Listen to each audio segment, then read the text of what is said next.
Madhava Kunja Bihari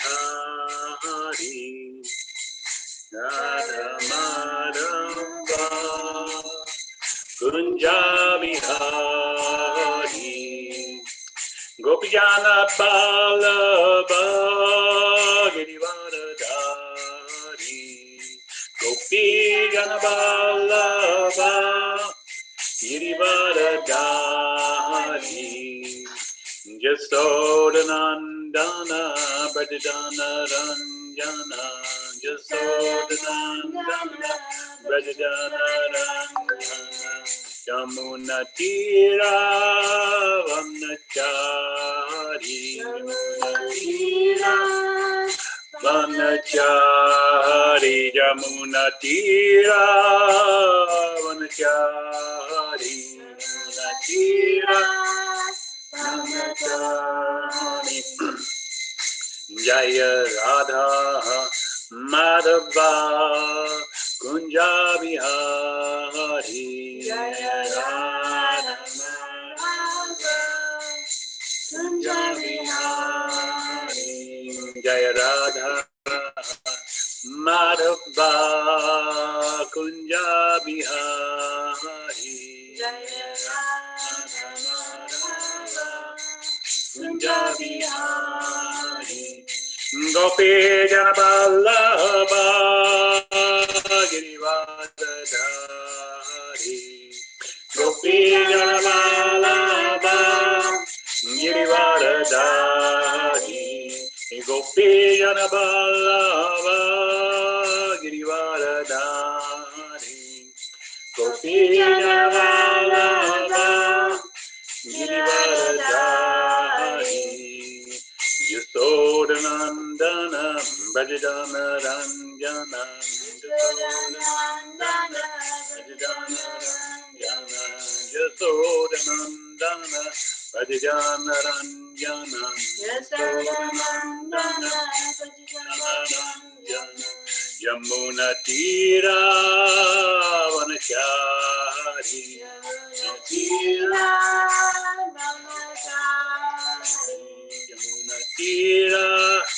Vanachari Yamuna Tira Vanachari Vanachari Jaya Radha Madhava Kunja Bihari Jaya Radha Madhava Kunja Bihari Jaya Radha Madhava Kunja Bihari Jaya Radha Madhava Kunja Bihari Hare Kṛṣṇa Hare Kṛṣṇa Krishna Krishna Hare Hare Hare Rama Hare Rama Rama Rama Hare Hare Hare Kṛṣṇa Hare Kṛṣṇa Krishna Krishna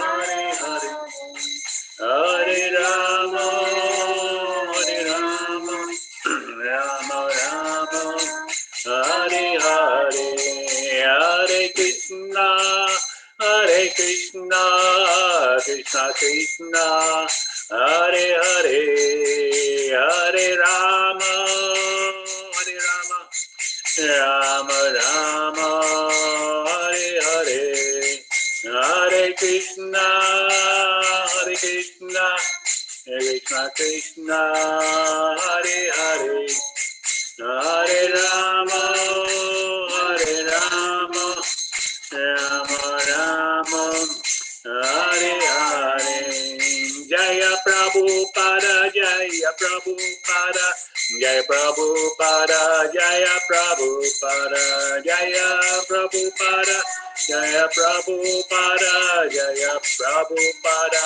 Jaya Prabhupada Prabhupada Prabhupada Prabhupada Jaya Jaya Prabhupada Jaya Prabhupada Prabhupada Prabhupada Jaya Jaya Prabhupada Nityaṁ Gaur Hari Bo Haribol, Haribol, Nityaṁ Gaura, Haribol, Nityaṁ Gaura, Haribol, Haribol, Haribol, Nityaṁ Gaura, Haribol. Jam Vishnupad Paramanta Prabhajakarya Siddhara Sata Śrīmad-Bhāgavatam Grace A.C. Bhaktivedanta Swami Śrī Prabhupada ki Ananta Koti Vaishnava Vrinda ki ISKCON founder Acharya Śrī Prabhupada ki Prem Se Gaur Śrī Krishna Chaitanya Prabhu Nityananda Shri Advaita Gadadhara Śrīvāsari Gaur Bhaktivinoda ki Shri Radha Krishna Gopinath Shyam Kund Radha Kund Giri Govardhan ki Shri Vrindavan Mathura Dham ki Shri Mayapur Navadvip Dham ki, Shri Jagannath Puri Dham ki, Ganga Mai ki, Jamuna Mai ki, Bhakti Devi ki, Tulasi Devi ki, Samaveda Bhaktivinoda ki, Shri Grantharaj Bhāgavatam ki Jai. All glories to the devotees, all glories to the devotees, all glories to the devotees. All glories, Shri Guru and Shri Gauranga, all glories to Shri Prabhupada. Hare Krishna. Thank you so much, Prabhuji. So we have quite a few devotees joined online, so please accept my humble obeisance. Thank you so much for your kind association. So today we have our dear His Grace Ramiya Prabhu, who is a very, very senior disciple of Srila Prabhupada. I was just feeling the other day that sometimes if things are given to us very easily, we may not value them or those things or those people so much. And I was actually feeling that that Krishna has given all of us association of His Grace Ramiya Prabhu and Ananta Mataji very easily, that sometimes I may, not all of you, I may take that for granted. But we have to understand that how blessed we are, how it's certainly very, very causeless mercy of Lord Krishna and Srila Prabhupada that they have given us close association, close guidance of these wonderful devotees who are representatives, pure representatives of Srila Prabhupada, His Grace Ramiya Prabhu and Ananta Mataji. And we are so blessed to have their close association. They're always there to help us. Whenever we want, they're available for us. They come so many times to help us, personally guide us. So I should never take it for granted and never kind of familiarity breeds contempt. Never have that kind of scenario.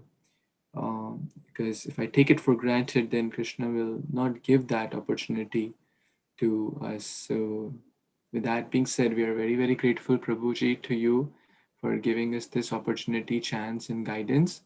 So we would like to welcome His Grace Ramiya Prabhu and Ananta Mataji for this wonderful class on NAAM APRAADH, the offenses against the holy name. So we will welcome by 3 times, loudly chanting, Hari Bol, Hari Bol, Hari Bol. Hare Krishna. Thank you so much, Prabhuji. Please guide us. Om Ganatimirandasya Gananjana Shalakaya Chakshurunmeditam Yena Tasmai Shri Gurave Namah Śrī Caitanya Manobhishtam Stapitam Yena Bhutale Swayam Rupa Kadamayam Dadati Padantikam Vandeham Shri Guru Shri Yuttapadakam Shri Gurun Vaishnavamscha. Hey Krishna Karuna Sindhu Dina Bandhu Jagapate Gopisha Gopika Kanta Radha Kanta Namosare Dapta Kanchita Gaurange Radhe Vrindavaneshwari Rishabhanu Sute Devi Pranamami Hare Vancha Kalpa Tarubhyascha Kripa Sindhu Bhevacha Patitanam Pavanebhyo Vaishnava Namo Namah. Jai Shri Krishna Chaitanya Prabhu Nityaṁ Shri Advaita Gadadhara Śrīvāsari Gaur Bhaktivinoda. Now, if everybody could chant, if you want to unmute with me, that would be nice. We're going to chant the Maha Mantra 3 times. If you're all ready and you want to unmute, that would be nice. It will be a nice, full atmosphere of the Hare Krishna mantra. Is everyone ready?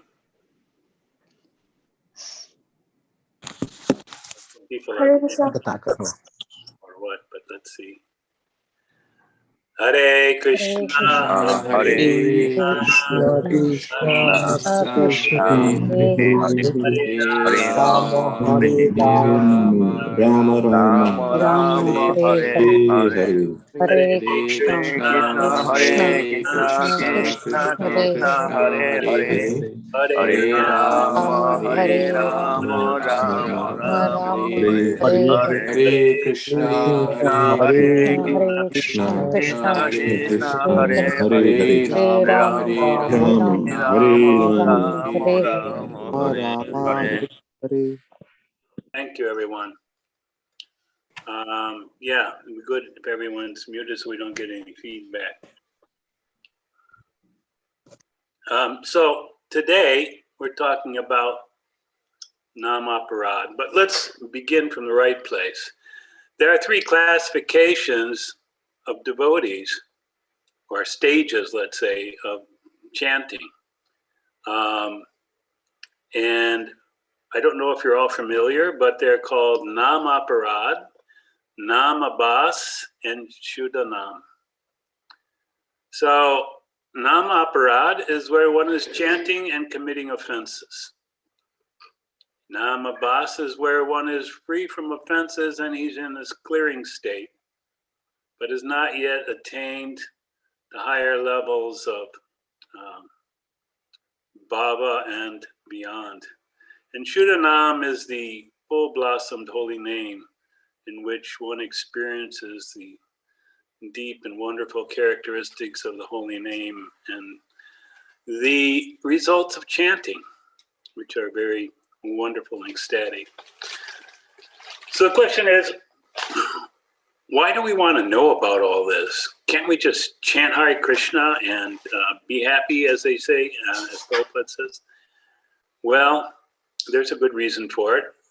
Because this chanting of the Hare Kṛṣṇa mantra is at the core of our devotional life and our spiritual advancement. So it is extremely important, this chanting. And it will save us much time and struggle if we have knowledge and follow it, how to chant properly, how to chant so that we can attain this level of Shuddha Naam. So Shuddha Naam is the pure chanting of the holy name, devoid of all offenses, and this is where we hope to arrive very soon, if possible. So Shuddha Naam is actually our goal, our prayojana, and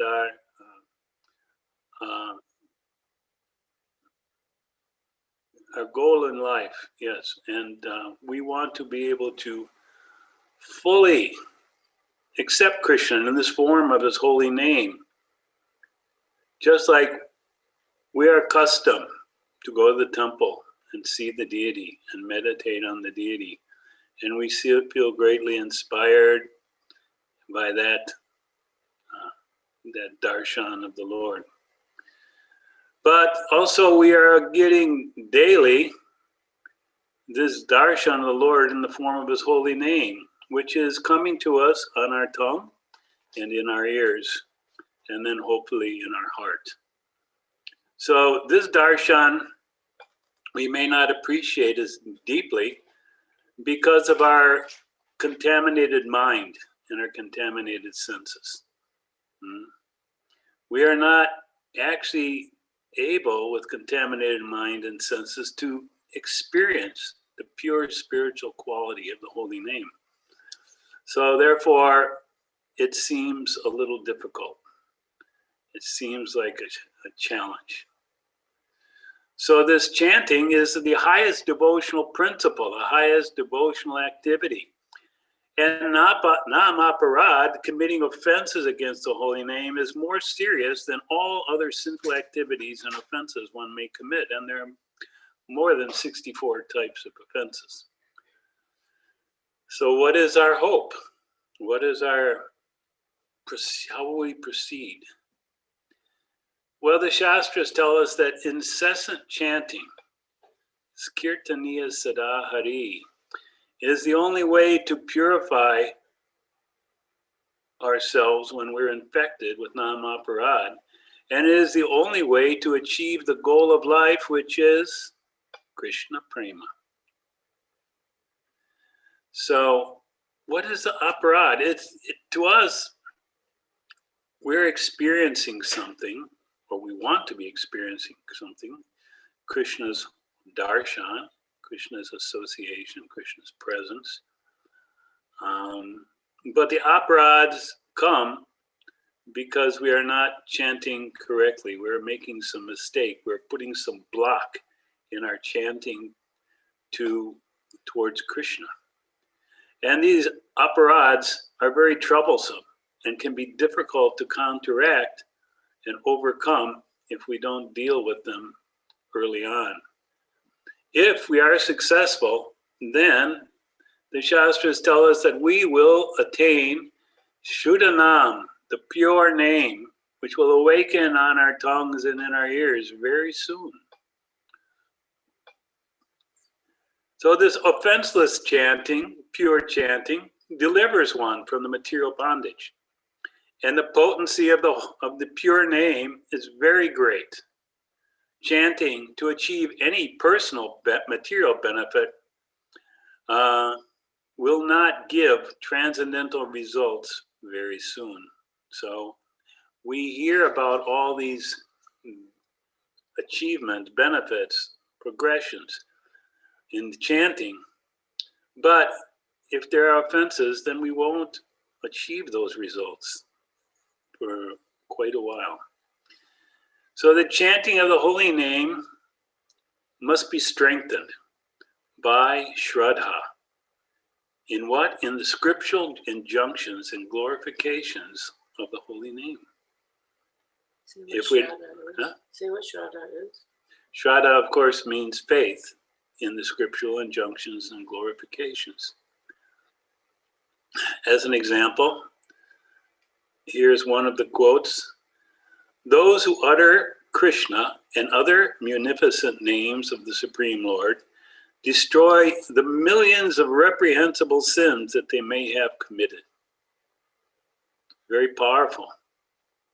So powerful is the holy name. Millions of sins from previous lifetimes and in this lifetime. Another statement from the Shastra is, O best of the Brahmanas, chanting Harinam is the atonement that destroys all sins, and I consider one who gives up the chanting of Harinam to be no more than an animal. So if someone begins the chanting and then gives it up, they have come down to the animal platform after attaining something very rare and very valuable.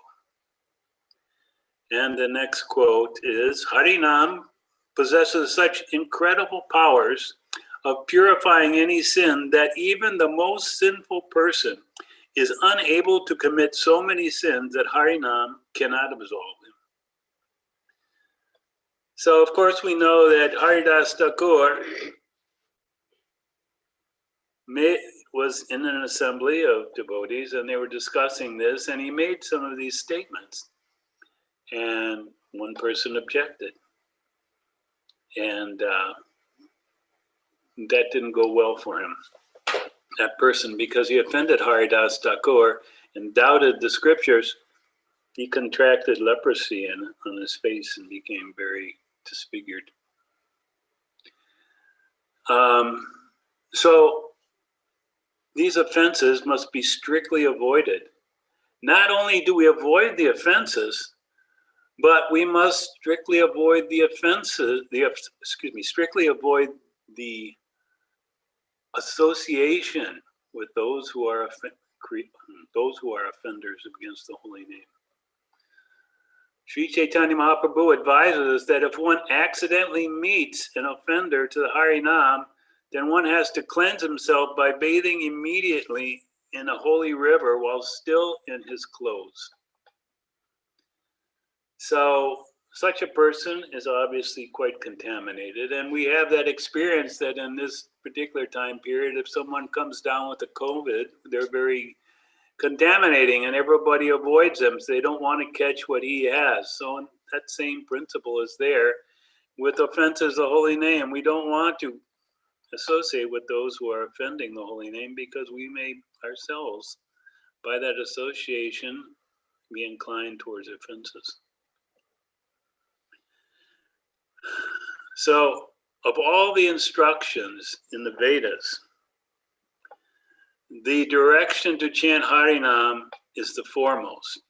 It is the leading instruction, the primary instruction.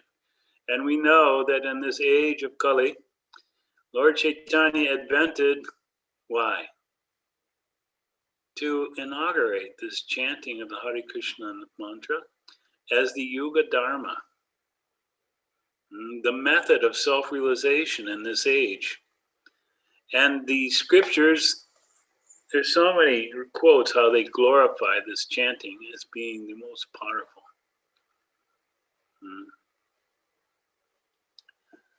So let me stop for a minute and ask if anyone has any questions or comments for a moment before we go on.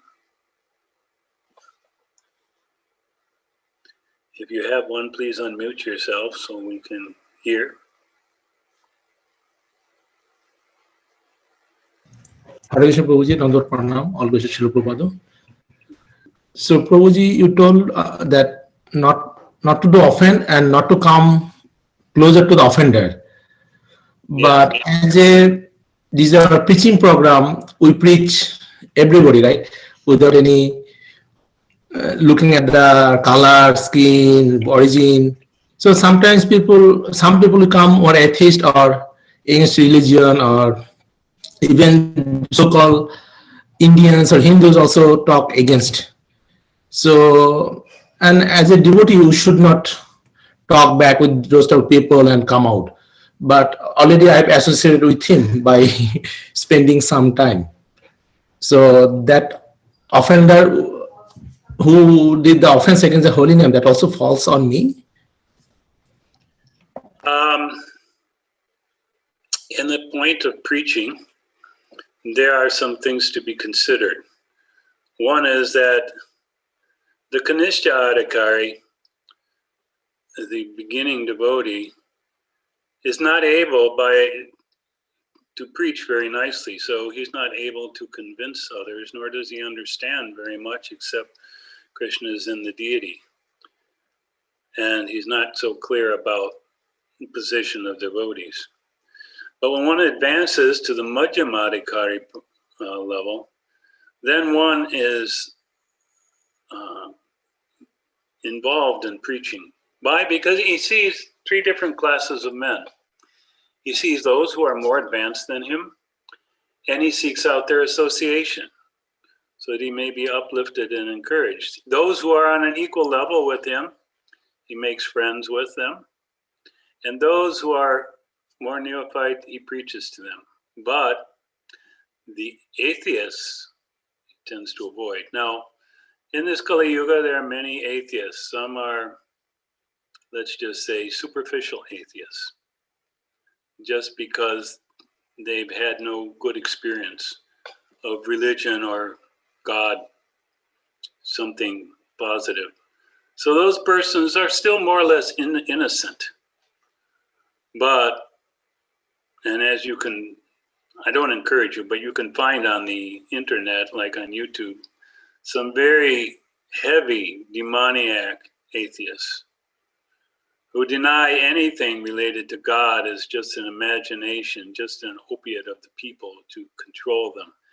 And they deny the very existence of God. They deny his personality. Those persons we have to avoid. If one can turn the heart, change the heart of one of these more innocent atheists, then yes, certainly preach to them. But if by their association we become affected, then we should avoid them. Does that help you? Yeah, Prabhuji. Thank you. Just one has to know what his position is. So whether he's, and you can judge when you start to preach to some people, you can feel that they're not interested.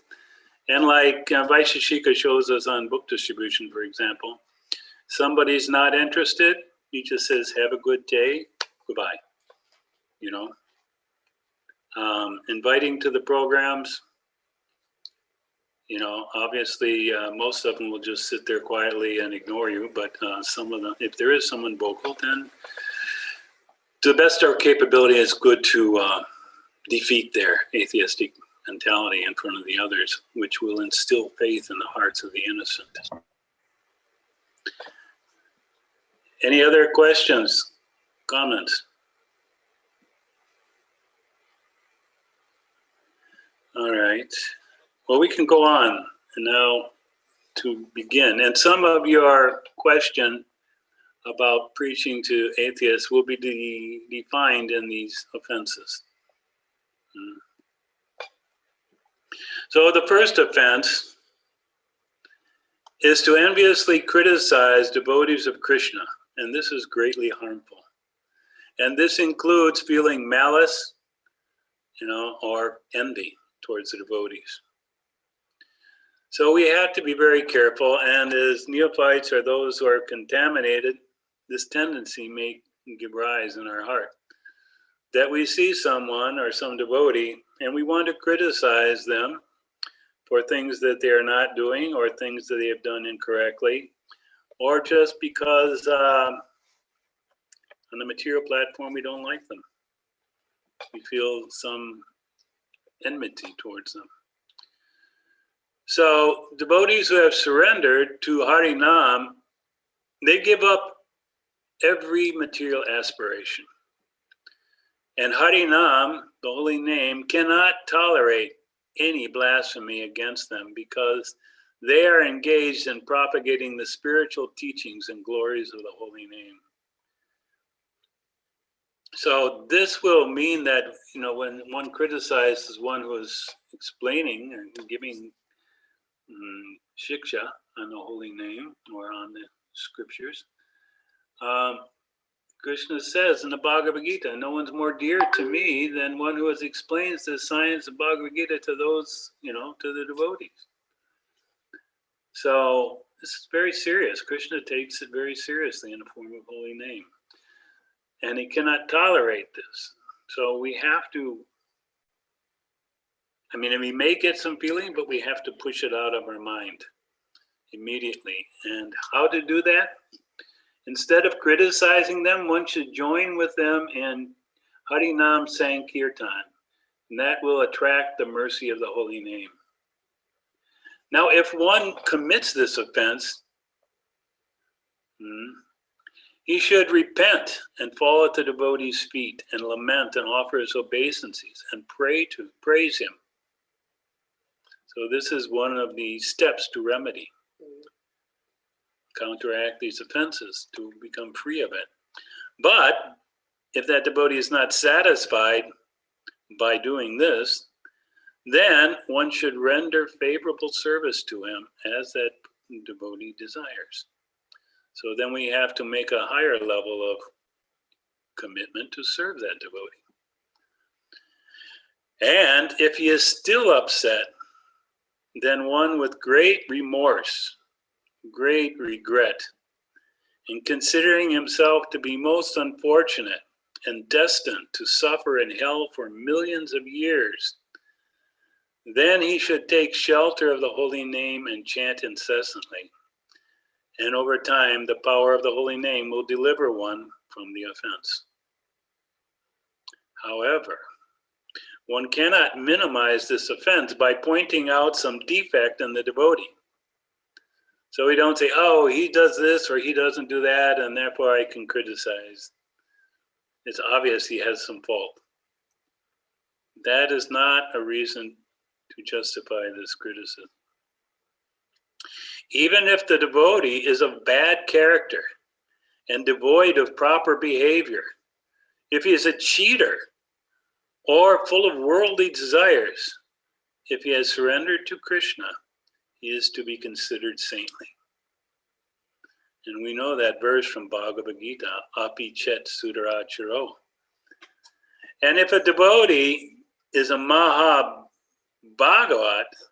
and he sees no offense, then we cannot make a mistake and say, oh, he didn't see my offense, therefore there was no offense.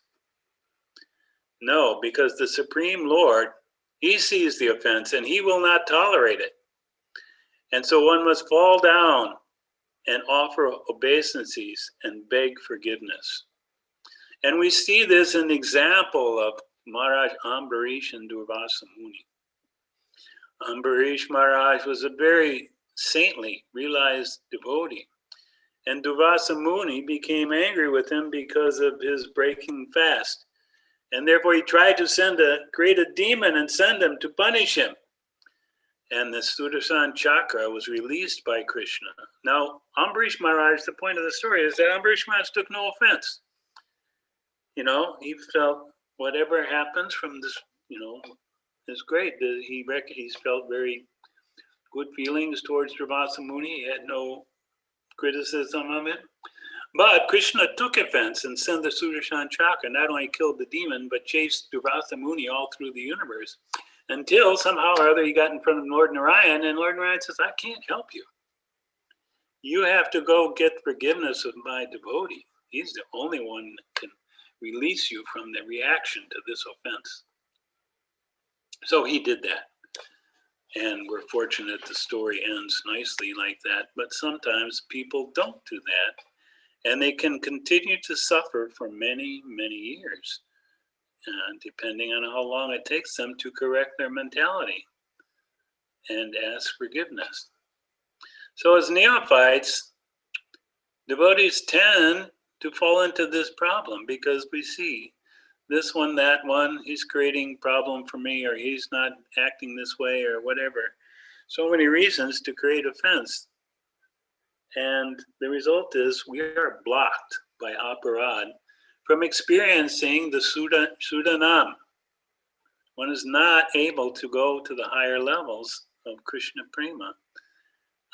And he will not feel any ruchi, any taste for this chanting. And he will also tend to want to avoid the association of devotees. So, also, just to make sure we get through everything, I have condensed a few of them. So, there is also the matter of disrespecting the guru. But this is to be treated in the same way that we just talked about offending a devotee. So the guru, of course, is the one who's delivering us the connection with the holy name. So he is positioned in a very unique and powerful position. And it's very important we don't commit any offenses against the guru. And the correction is we must go and beg forgiveness and render service. So I'll stop here on this one because it's so important and ask if there's any questions or comments about this.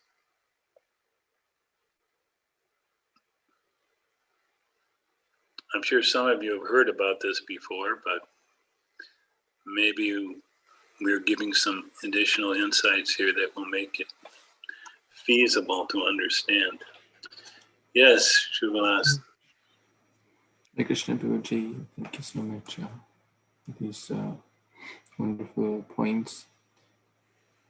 So sometimes we may, or one may not know if one has made offense to devotee. Like in case of Durvasa Muni, Lord Vishnu told him that you have made offense to Amrisha, and then you must go and beg for forgiveness. But sometimes one may not get to know, or one may think that I have not made offense, but the other devotee may feel offended, or something like that. It's kind of not revealed.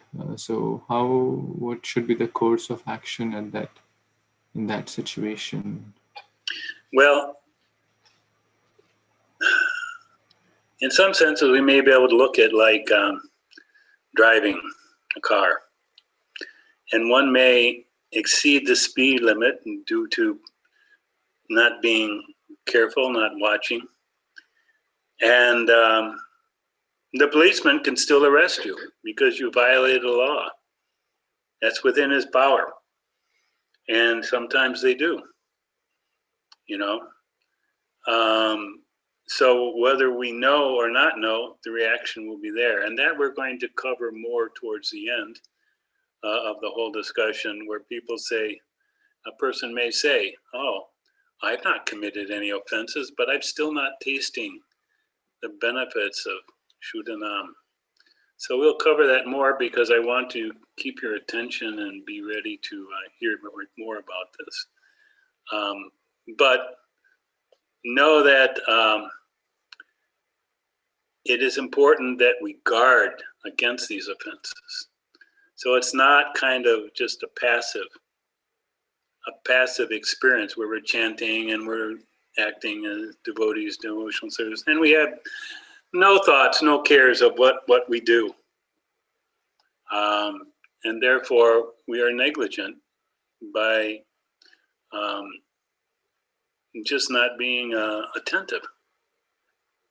So there is an example in the Shastra that our great preceptor and guide, Rupa Goswami, very elevated platform. He is on the level of one of the eternal associates of the Lord. And one time he was chanting, and as he was chanting, I forget exactly how it goes, but there was some man that was there also sitting and chanting, and I believe he just walked by him and didn't even notice him. And this devotee was hoping to be noticed, and so he reacted by thinking, oh, Rupa Goswami, he's avoiding me because I am very fallen, or I am not a proper person, you know. So then Rupa Goswami wasn't even aware that this devotee was there. He was so absorbed in the chanting. But later on, he was chanting and he said, I am not feeling any taste from this chanting. What is it? What have I done? So he went to Sanatan Goswami, who is his elder brother and teacher, guru. And somehow he was able to tell him what he's done. Even he didn't know or realize what he had done. There was no knowledge and no intention, of course. So then he went and, offers obeisances to that devotee and begged forgiveness, and everything was adjusted from there. So sometimes if we are unaware, but the question will come, we'll address it later, how we know if the offenses are there. Well, if you're not progressing, if there's some struggle or difficulty, that's a good sign. There's been some offenses. Anything else? You got a lot to go. Not much time. You know, Yeah. So, third offense, to think the demigods, the devatas, are equal to or independent of Krishna. One must chant with the realization that Krishna is the supreme Ishwara, supreme controller of all the devas, the demigods, and that Krishna is fully independent of them, including independent of Brahma, Shiva, Indra, Durga. The devas, demigods, are always dependent on Krishna. And from the Vaishnava Tantra, we get the statement, one who considers Brahma, Shiva, and other demigods to be on equal level with Lord Narayan is certainly an atheist.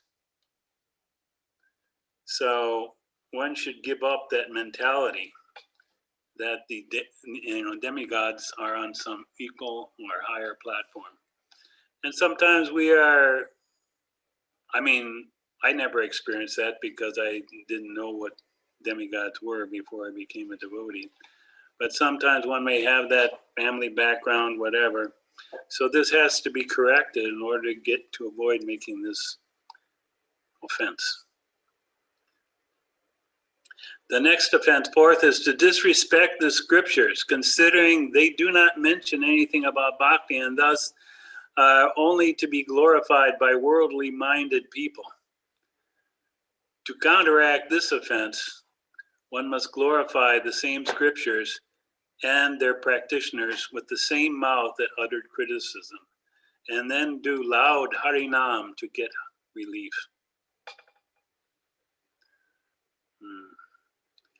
So the next one is actually two of them together. To think that the qualities of the holy name are imaginary or exaggerated. Such as the statement from the Brihad Vishnu Purana. Harinam possesses such incredible power of purifying any sin that even the most sinful person is unable to commit so many sins that Harinam cannot absolve them.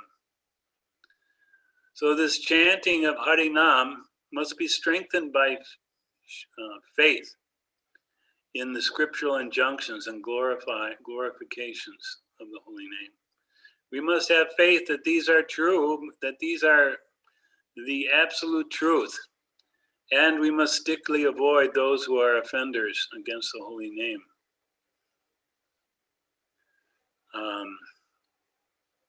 Next is to commit sinful acts and rely on the purifying power of the holy name to free oneself of the negative effects. So accidental and minor offenses can be quickly rectified, but premeditated and continuous offenses are much more serious. They require association of advanced devotees and service to them, these advanced devotees, as well as constant chanting to be rectified. So if one accidentally commits some sin, then just by chanting, one will become free. But if one is thinking, oh, even if I do this sinful thing, the holy name will purify me, because we've heard this statement before, you can absolve you of more sins than you're able to commit. So certainly if I commit a sin, even if I do it, especially if I do it repeatedly, then the holy name will rectify me and it'll absolve me. So no worry. But this is a very low mentality, and it is not pleasing to the holy name. So by association and service to these highly elevated devotees, one's mentality can be corrected, and by the constant chanting, one will be purified. So these are the way to counteract those offenses if they're committed. Number 8, do not discriminate between pious activities and devotional service. Pious acts would include giving charity, observing religious vows, and giving up the fruits of one's labor. One must clearly understand the difference between spiritual and material activity and the results. So the results of spiritual activities, bhakti yoga, is to achieve the goal, prayojana, of Krishna prema. But material activity just awards material benefits. And so to speculate, to think that the holy name is just another pious activity, another pious ritual, this is a great offense. So one should clearly understand from advanced devotees, what is the nature of the holy name? What is the high position, the ultimate position of the holy name? Now, on number 9, we have the Vedic instructions in the Shastra are the highest of all instructions, because they're coming from Krishna, and they're coming from Krishna's devotees. So one must cultivate firm faith in Shuddha Bhakti, the pure Bhakti. So we must have faith that as we execute this, this will award us love of God. And that by the statements of the Shastra, we understand how and what this Shuddha Bhakti is. So explanations to the general public on chanting of the holy name is necessary. We have to tell everyone, here are the beads, here's the mantra, chant this, you become peaceful and satisfied. But more esoteric science of chanting should only be revealed to the worthy and faithful. So this as additional answer to people's question. That when we do public programs, we have people coming in to our programs, and some of them may be atheists. It's not an offense to simply give a general instruction about the chanting, but to give more detail, that would be offensive. And finally, some persons may approach an advanced devotee for instructions on the holy name. But if they don't have proper shraddha, faith, and bhakti, they turn back towards their material attachments after hearing these instructions. Then they are committing this 10th offense. So here again, association with very advanced devotees and service to those advanced devotees will help them develop faith. And they should understand the scriptural statements by studying them carefully under proper guidance, and then chant with the intention to rectify this fault. So this is an important instruction as well. So, what is the position of an offender against the holy name? Now, there's an example. It is like a servant who is offensive towards a very wealthy and capable master. And the master then, because of this offensive nature, treats the servant indifferently and denies him proper care. So then the servant suffers from poverty and all types of distresses. If the servant again puts himself at the beck and call, at the surrender to his master, gradually the master shows mercy and the servant's distresses are eliminated step by step. So in the same way, offending devotees at first suffers some miseries. But as he does service to the devotees, the Shastra, the Guru, gradually the name will manifest his mercy and eliminate all his evil tendencies. And one cannot argue against the gradual elimination of the anartha and the corrections here. These are the statements of the Shastra. So one may also argue, as was a question, that in this life he has not made any aparads, any offenses, but he is still not getting the mercy of the holy name. However, he should not speak like that. Maybe he did not do offenses in this life, but because of the existence of this lack of mercy, he can understand that in the past he committed some offenses and their effects are now present. So he will not manifest the symptoms of prema while doing Nam Kirtan. And there is a statement in support of this from the Śrīmad-Bhāgavatam, Canto 2, Chapter 3, Text 24, which says, one's heart is certainly steel-framed if when chanting the holy name, there is no change in the heart and tears in the eyes or the standing of hairs on the body.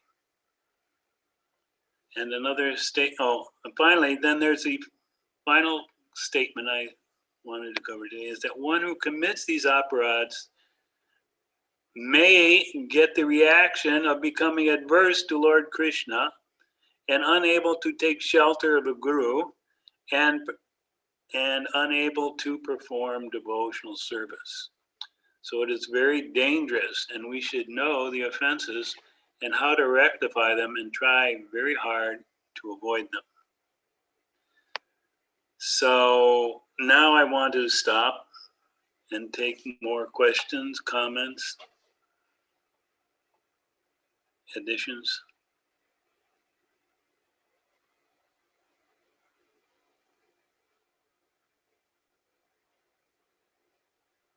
So the silence means everybody understands and is practicing these, I hope.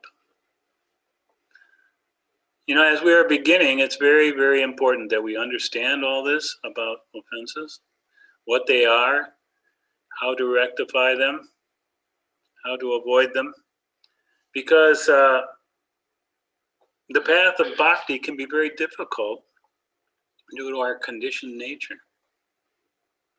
And if we have a lack of faith in the Guru and the holy name or in the Shastras, it becomes even more difficult. So we have a question here from my wife, Ananta Devi.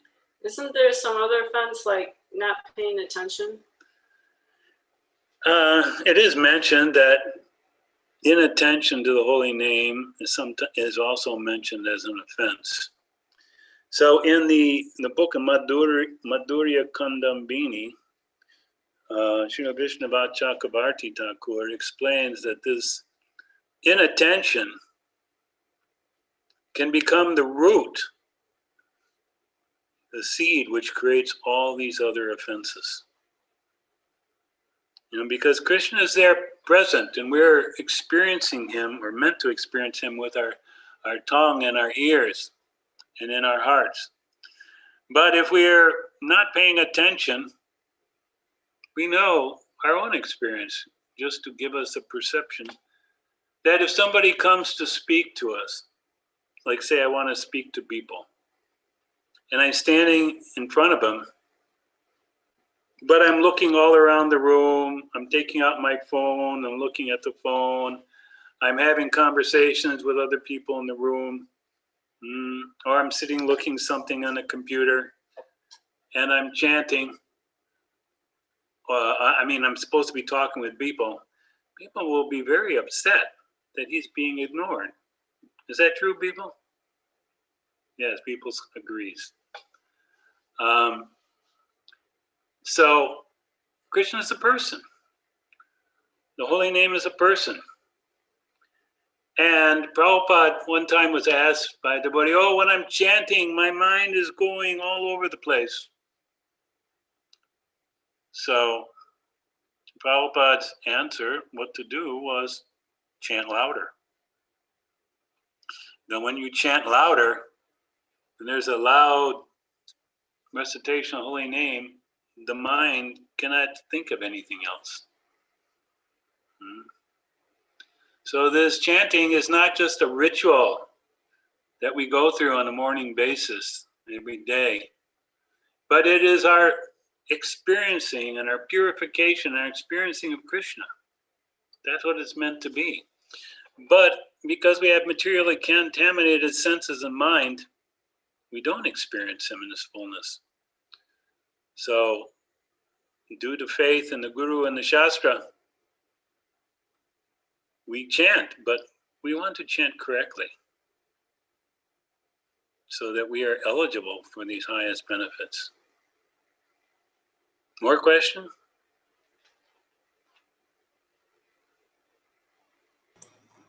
Hare Krishna, thank you so much, Prabhuji.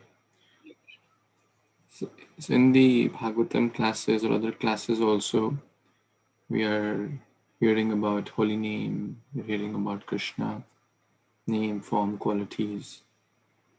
So all these would also apply there. So if I'm hearing inattentively, that's also an offense to the speaker and to the Supreme Lord as well.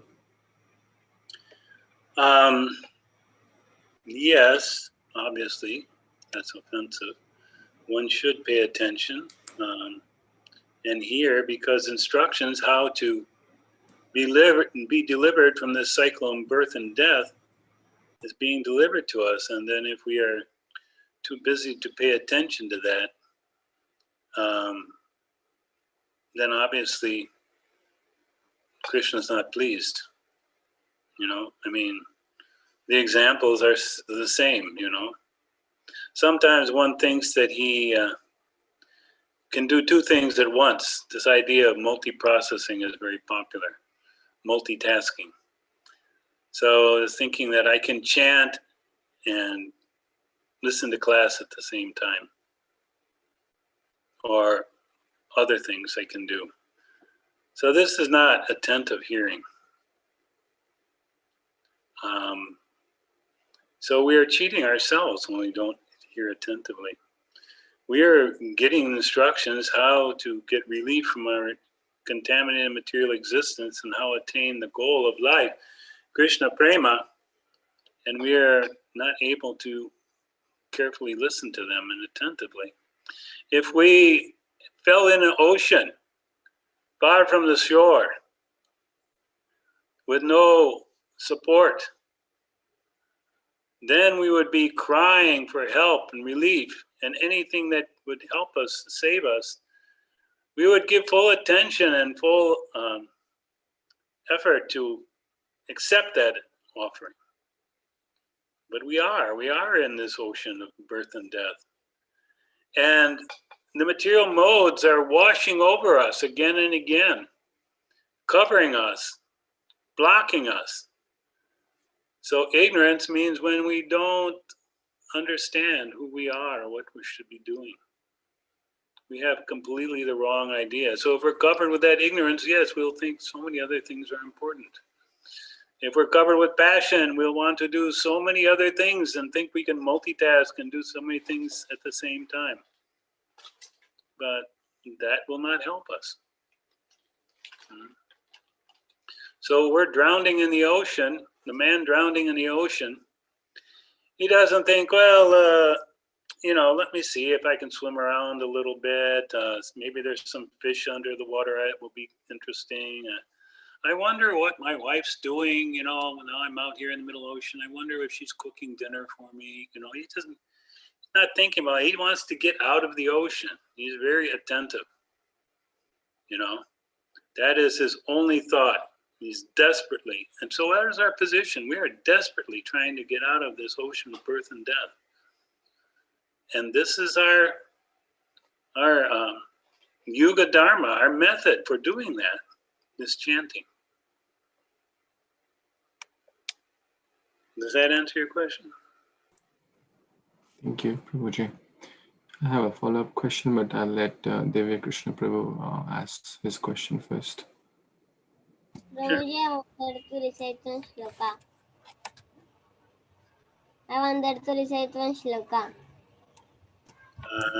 He wants to recite a verse, shloka. Oh, well, sure. Śrī Caitanya-caritāmṛta. कलिकाले नाम रूपे कृष्ण अवतार नाम है सर्वत्र जगत अनिष्टार. So the meaning of this shloka is Kalikale Nama Rupa Krishna Avatar means Lord Krishna appeared in this Kali Yuga in the form of the Harinam. Kalikale Nama Rupa Krishna Avatar, and this Nam Harinam Sankirtan can deliver the entire 3 months. Wow, thank you. You'll be blessed to realize all the meaning of these statements of the scriptures. Anything else? No. Anyone else has any other questions or comments, additions?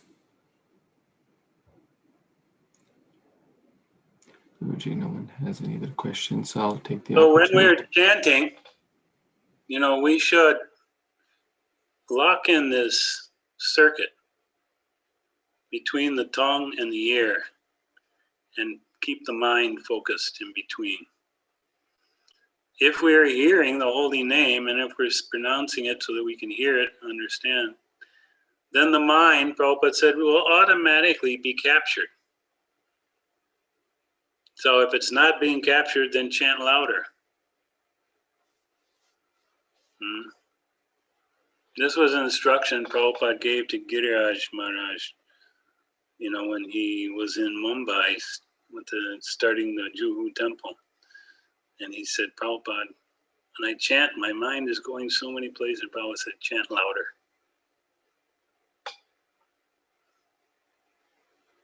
And of course, there are other things can be done, chant with a picture in front of a picture of Krishna. Of course, it's super good to chant in front of Tulsi. Chant, Tulsi Devi very much appreciates the chanting, and it's very purifying and uplifting. And she can fulfill all your desires to attain the love of Krishna. But, part of it is also that, what is the rest of your day filled up with? If we fill the day up with other things, and if they're not related to Krishna, then it'll be very difficult to chant. Because we have the sum total of our experiences and our actions and our desires. They're not separated into categories. Somebody may have some profession, say he's a dentist. And he comes home and he has his home life, but he always knows I'm a dentist. He doesn't want to forget that. Somehow or other it's important to know that he's a dentist and that's part of his identity, his life. So we are always trying to attain this. This is why we come to Krishna God, to attain this highest goal of life. And if we're not, we want to make rapid progress. Why not? We hear all these statements from the scriptures about these wonderful goals, the wonderful results of getting the association, the darshan of Krishna, experiencing prema bhakti. So it's on us to avoid those things that are going to put blocks. So there's more to be discussed for another day. And I thank everyone for kindly listening and paying attention. I hope it's been some benefit. Maybe on another day we can go into other aspects like NAAM APRAADH. When the offenses have stopped, what stage happens, what happens then, and how to progress. So thank you very much. Hare Kṛṣṇa, Prabhu. I think Nityaṁ Prabhu has a question or a comment. Yes, Prabhu, you want to share? Hare Kṛṣṇa, Prabhuji, Dandavad Pranam as well. Wonderful class. I just want to ask you one question, Prabhuji. In Bhagavatam, in one of the translations shows one who chants holy name, the Lord immediately freed from the reactions of unlimited sins, even if he chant indirectly to indicate something else, jokingly or musical entertainment, or even neglectfully. So Prabhuji, my question is, so this instruction is like the instructions to Migari, like half kill versus full kill? I don't follow half kill, full kill. What do you mean? Like Narad Muni gave the instruction to Mrigari that, okay, you are killing half, then it is better to kill fully. Like if someone is not chanting at all, if he chants even neglectfully or indicates something else. Well, that statement is the glory of the power of the holy name. And that's not actually an instruction for us to achieve Krishna prema. But it says somehow or other, if we can get someone to chant or somebody says holy name, then it's very powerful and will have its effect. But we are taking instruction from Srila Prabhupada on how to progress in our devotional service. So we don't want to chant neglectfully, because one who has some knowledge about the holy name, he can commit offenses by chanting neglectfully, and Krishna will take those seriously. Just like somebody says something nice, but he's not a friend, he's just a passerby, that's nice. And we feel okay with that. But if he's a close friend and he acts disrespectfully or acts, in a way somehow minimizing us or avoiding us, then we will not be happy by that. We're coming closer and closer to Krishna. So we want to be part of Krishna's inner circle of associates. That's what Krishna prema means. So we take further instruction how to act. The statement you mentioned was the power of the holy name. And we should have faith. Yes, why do we go out and chant Harinam on the streets? To give the people a chance to hear the holy name so that their impious, sinful lives can take a new turn. Or Why do we do Rath Yatras and go out with our chanting parties? To benedict the people, uplift their fallen sinful life. But it may take them years or lifetimes to act on that benediction. You know, we have so much conditioned nature that even if we hear good instruction, we can't follow it because we are not ready to follow it. We're not inclined to follow it.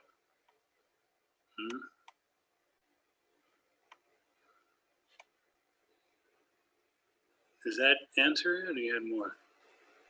Thank you very much, Prabhuji. Yes, that's perfect. Thank you.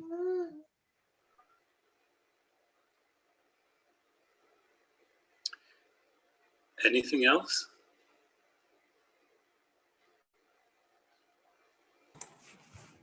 Thank you so much, Prabhuji, for such wonderful glories of the holy name and sharing about NAAM APRAADH and also clarifying all the questions by the Vaishnavas.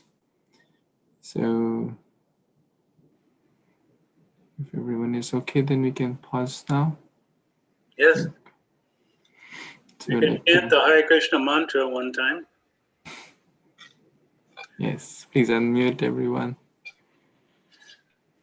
Hare Kṛṣṇa, Hare Krishna, Krishna, Hare Hare, Hare Hare Rama, Hare Rama, Rama, Rama Rama, Hare Krishna, Krishna, Krishna Krishna, Hare Hare Ram, Rama, Rama, Hare Hare.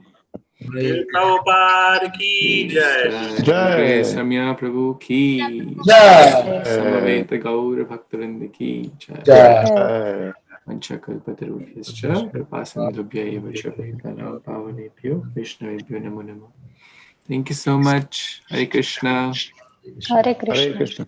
Krishna, thank you, Prabhu.